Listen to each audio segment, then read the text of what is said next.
Hey, good morning. Welcome to New Day Live. So happy you are tuning in. Today I am concluding this series, Who is This Jesus Guy Anyway? With some more of Jesus' personal testimony recorded in the Bible in John chapter 15. And by the way, hasn't this been a rich series? Man, I have so enjoyed teaching this. And if you missed any of the 4 previous messages, we have them for you on demand at our website, newdaychurchbrandon.org. So if you've missed a message, go there and catch up. All right, let me tell you a little personal story to begin with. Most of you probably live in an area where you have a trash day or two, right? Where the trash is picked up at your curbside a couple of times a week. Well, the first church I pastored was a small country church in southern Oklahoma, and our trash day was pretty much whenever we decided it was. Because instead of trash trucks picking up at our curbside, we had a burn barrel on the backside of our property. We lived out, this was a country church. Are you familiar with the concept of the burn barrel? Probably you are, where you just throw your trash in and burn it, right? Well, my young sons, little bitty boys at the time, they thought the burn barrel was just the coolest thing they'd ever seen. So they always wanted to help me carry the trash. Now, when we first moved in there, I didn't think that was a good idea, but finally they wore me down, you know. And so I told them, okay, today you're going to help me with the trash. Well, it was really a disaster. We got in, it was in the little utility room. I picked up the 2 bags of trash. We opened the door to the carport with 2 steps down, and each one of them grabbed a bag, thinking they had it all by themselves, when in fact I was holding on more than they were. We all 3 tried to get out the door at the same time, and of course I'm the one that tripped on the step, fell down the other step and onto the carport, on the cement carport, skinned up my arm and my knee. I'm bleeding all over the place, and the boys are scared to death. They think something bad has happened to their dad, and finally I convinced them, you know what, I'm okay, guys, I'm okay. So I'm limping and bleeding out to the barrel, holding onto the trash bags where they can't see me, so they would think they were doing all the work, when in reality I was doing more work by letting them think they were helping me, right? And it's about 50 yards out there to the barrel. And the whole while we're walking, I'm saying, wow, guys, this is great. You're great helpers. I think you should do this. Help me every time we take out the trash. Good job, guys. And those 2 boys were just beaming. They thought, they were like, yes, sir, I'm helping my dad. Just look at me, I'm helping Dad. Now, there's a little bit more to this story, but I think I'll wait to the end of the message to tell you the rest. Would that be okay? Remember what's happening now in this series. Here we are in John 15. It's the night before Jesus is going to the cross. He's been with his disciples. He's washed their feet. He's given them a new command to love one another. Judas has already left the room on his way to go betray Jesus. And at the end of chapter 14, Jesus says these words, "Rise, let us go from here." So Jesus and the disciples begin walking from the Mount of Jerusalem down toward the Garden of Gethsemane, where Jesus would ultimately be arrested. I'm sure you're familiar with all that. Well, along the way, there would have been various houses with little gardens interspersed. And upon seeing those gardens, Jesus begins talking about the grapevines to these men that would no doubt have been growing there as they walked. Now watch this. Watch what happens. I'm going to read 4 verses for you. Jesus said, "I'm the true vine, and my Father is the gardener. He cuts off every branch in me that bears no fruit, while every branch that does bear fruit, He prunes so that it will be even more fruitful. You are already clean because of the word I have spoken to you. Remain in me, and I also will remain in you. No branch can bear fruit of itself. It must remain in the vine. Neither can you bear fruit unless you remain in me." Now, Jesus is using imagery the disciples would have easily understood. They'd grown up in an agrarian culture. They knew all about growing things from the earth. So they would have picked up on what Jesus was trying to teach them quite easily. And that was how to grow in God, how to bear fruit, and how godlike qualities are produced in us. And this is really significant, by the way, for us, isn't it? Because I don't know about you, but sometimes I just get stuck, or at least I feel like I'm stuck. Like I'm just going through the motions in my spiritual life, just doing things for the sake of doing them. You know, have you been there? Doing them just because. I'm sure that's happened to you. So here are the questions I want to consider this morning. Am I really growing, or am I stagnant? Am I becoming more godlike? Am I bearing fruit? Whatever that means, right? Okay, let's unpack these verses a bit. There are three things I want to deal with specifically. The first one is this, and that is the fact that Jesus is the true vine. In fact, if you caught the words in verse 1, he said, I am the true vine. And notice it doesn't say I am a vine or even I am the only vine, but it does say he's the true vine, which may not be that big a deal to us, but would have been a huge deal for the disciples. Because watch this, in their Jewish scriptures, the vine was one of the most common ways God spoke of his relationship to the Hebrew people. Psalm chapter 80 speaks about how God brought a vine out of Egypt, speaking of them. Jeremiah 2 says Israel was a choice vine. Isaiah 5 calls Israel his vineyard.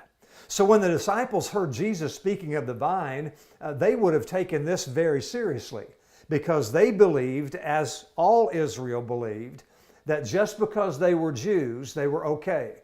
They were God's special vine.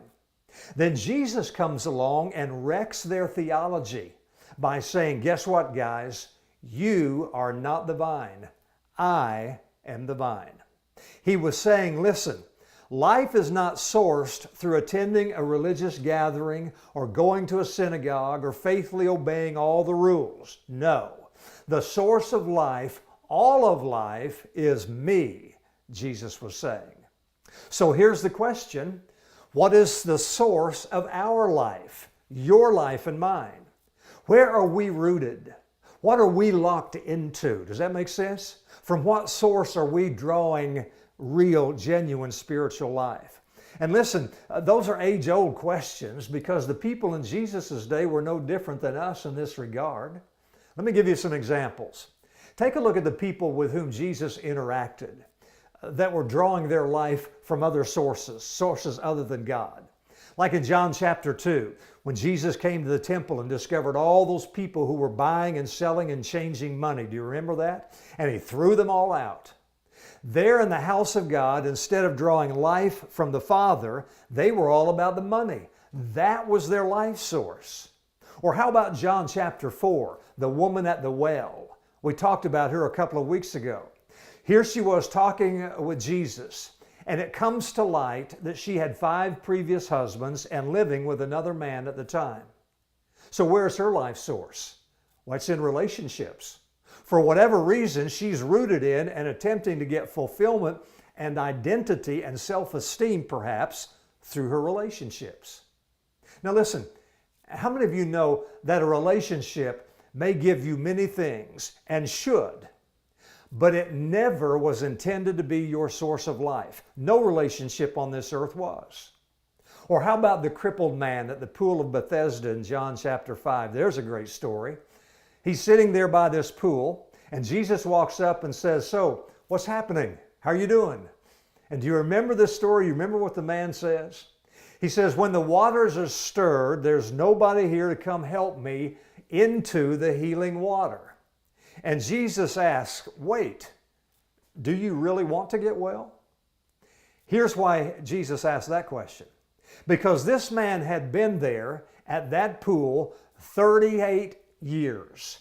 38 years.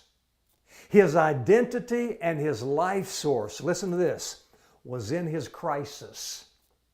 Don't you think he could have found someone to help a brother out when the water stirred if he really wanted to? Or could it be that he simply relished in his crisis? Let me ask you something. Do you know anyone whose life is just one crisis after another? Nothing but drama, drama, drama. Do you know that? Drama queen, drama king, right? And they usually broadcast it all over Facebook and Twitter and Instagram. And while a person like that can really be a pain to deal with and to relate to, a pain, so to speak, it is at the same time very sad, isn't it, to watch that play out.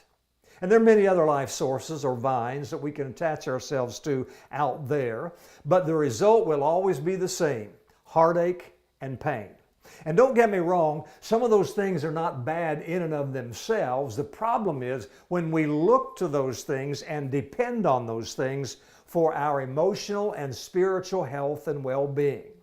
Jesus is the true vine, and in Him is the fullness of joy. All right, so Jesus is the true vine. Number two, the Father is the gardener. Watch this. Verse 1 and 2. I am the true vine, and my Father is the gardener. Get that? He cuts off every branch in me that bears no fruit, while every branch that does bear fruit, He prunes that it will be even more fruitful. Now listen, the thing to remember here is that the Father's goal for the branches is that they bear the best fruit possible, which is something to always keep in mind when you go through a rough patch in your life, when you go through a thin place where you feel like you're getting pruned. Has that ever happened to you? You feel like you're getting cut back a little bit, put in your place a little bit, kind of a thing? And let me say something about this pruning, because it's often misunderstood, due mostly to an unfortunate teaching throughout religious history that God is this angry and vengeful being who is just waiting to pounce on and punish us at the first sign of our disobedience. Was that the way you believed or you were taught growing up in church? Probably. But watch this.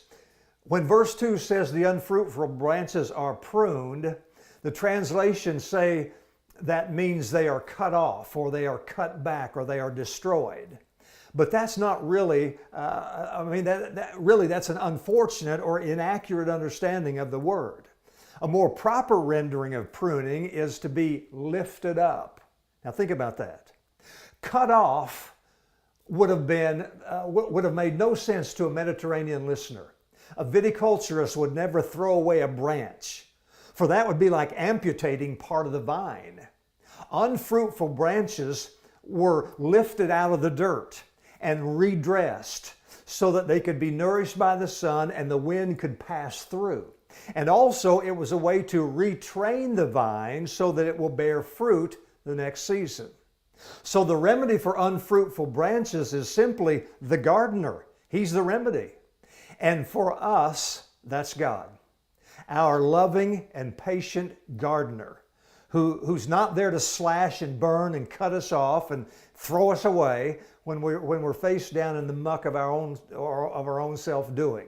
But rather He is there patiently and lovingly lifting and nurturing us that we may once again prosper and bear fruit. How many of you are grateful that God is for us, not against us? Brother, I am.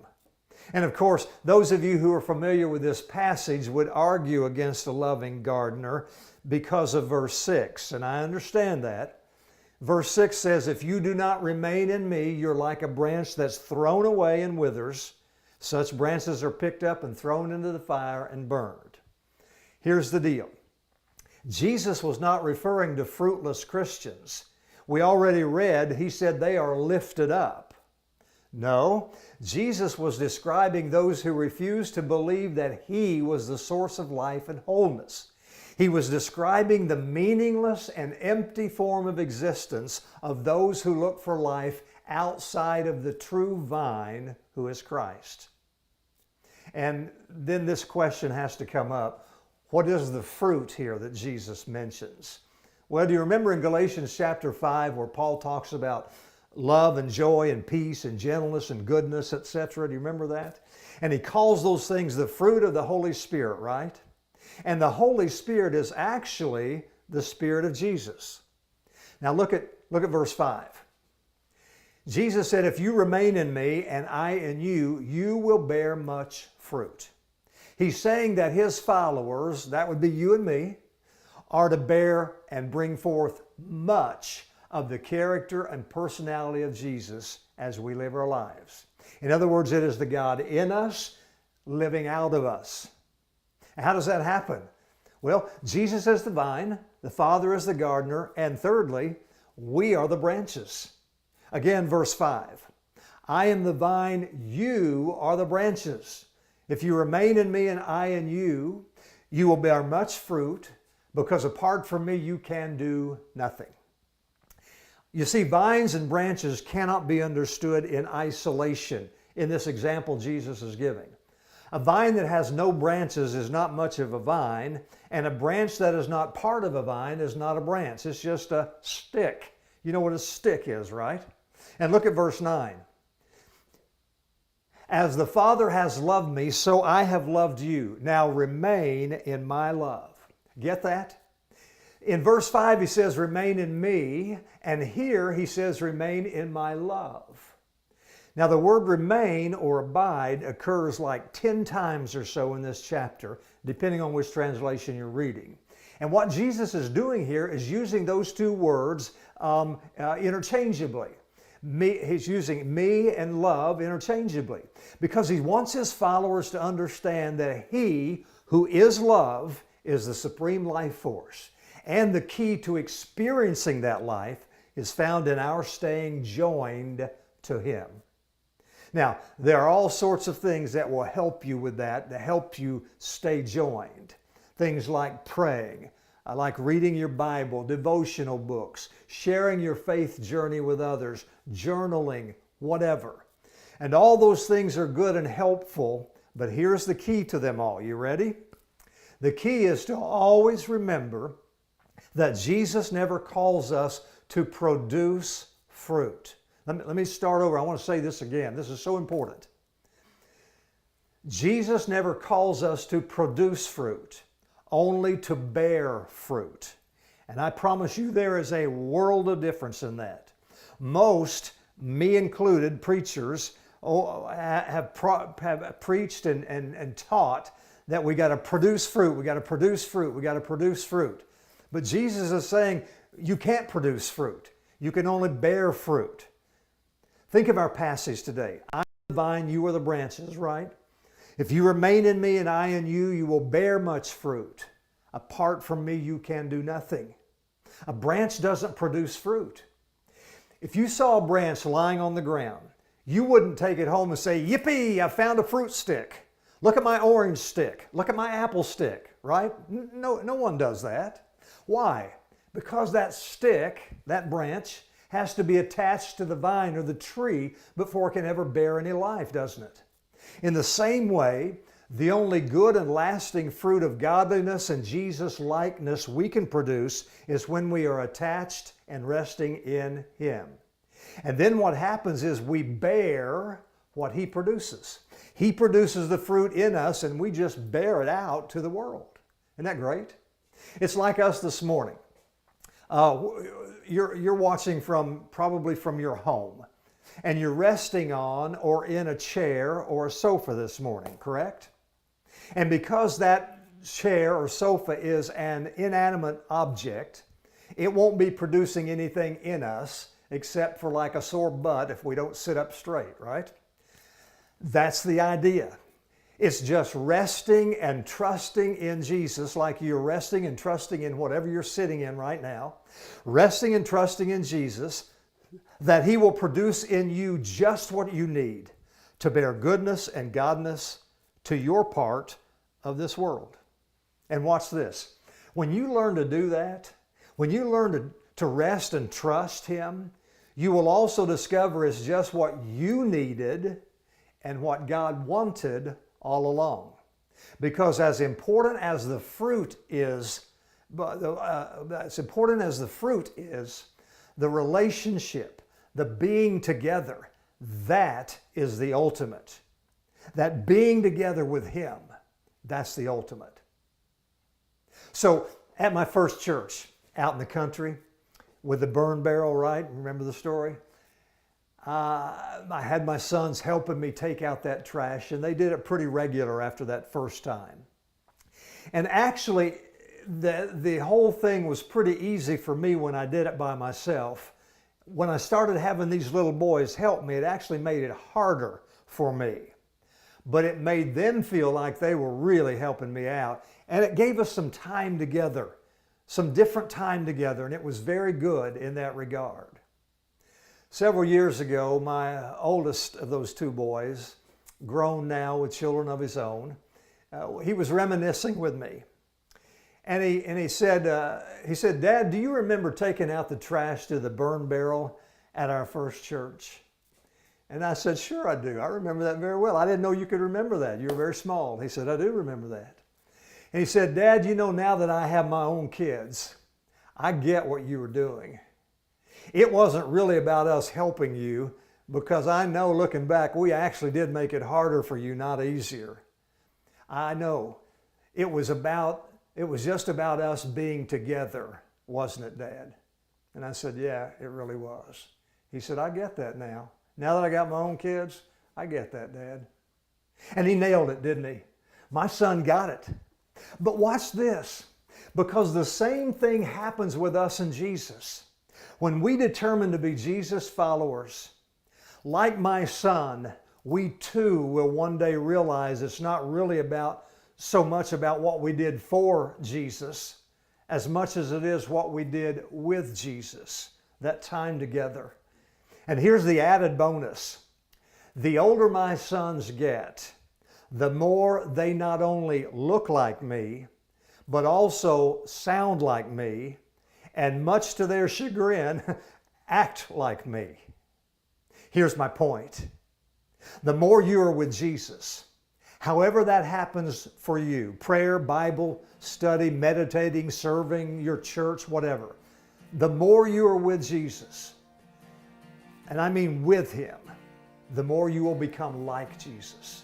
And the more you become like Jesus, the more your life will be blessed. And watch this, the more those around you will be blessed too. Isn't that a good thing? You bet it is. Listen, let me challenge you today before I close. And here's the challenge. This week, with intention and resolve, determine that you will on purpose spend good time with Jesus this week.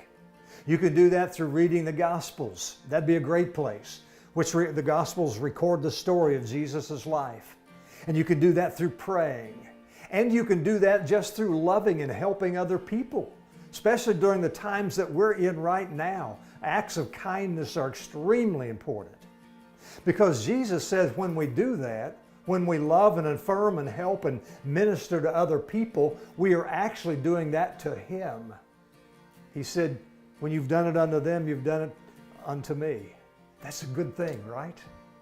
Listen, I'll be praying for you about this, so take this challenge this week and let me hear from you.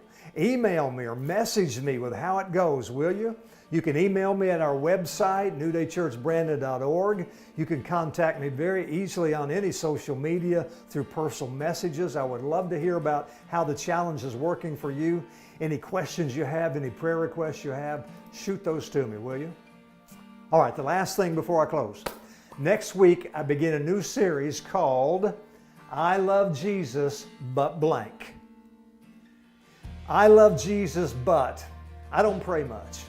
I love Jesus, but I don't read my Bible very often. I love Jesus, but I sure get mad easy. I love Jesus, but I've got bad habits. I love Jesus, but I cuss a little. Or whatever, right? You're going to love this series, I promise you. So thanks for tuning in today. Thanks for being a part of this. Accept the challenge and let me hear from you. Will you do that? I hope so. I'll be praying for you all week long. God bless you. See you soon. Bye-bye.